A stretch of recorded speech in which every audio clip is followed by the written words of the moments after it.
اخيرا التيك توكر المغربيه حفصه أبحيح كتخرج في فيديو وكتكشف الحقيقه الكامله وبعض التفاصيل المثيره على كاع داكشي اللي وقع مع الصديقه ديالها افلاطون وراجلها. خليكم على الفيديو.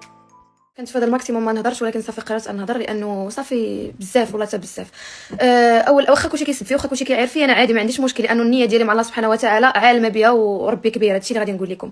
اول حاجه كنا خارجين على اساس راجلي عيط لراجلها على اساس غادي نخرجوا يبدل لي النفسيه ديالو، حيت هما صحاب كل نهار كيعيط لي، كل نهار كيتواصلوا، كل نهار كيتلاقاو يعني عادي كاساس اصحاب. لانه فاش جينا حنا سكننا في مراكش راجلي ما عندوش صحاب هنايا، راجلها حتى هو تصاحب مع راجلي، صافي بقات هكا العلاقه بيناتهم. حنا كنا خارجين على اساس انه غادي نبدلوا لي النفسيه ديالو، ومن بعد غادي نمشيو ناخذوا بوكيت فلوغ وغادي ناخذوا. حيت انا النهار الاول فاش مشات لدارهم قلت لها انا غادي نجي ندخل عليك فين ما كنتي وغادي نصالحك انت وراجلك، وهي عارفه هادشي، وبكيت معاها وبكيت معاه لانه فريمون كنشوف راسي انا علاقتي انا وراجلي بحال علاقته هي وراجلها، وما غاديش نبغي لهم هادشي لا دابا لا من بعد لا في اي وقيته.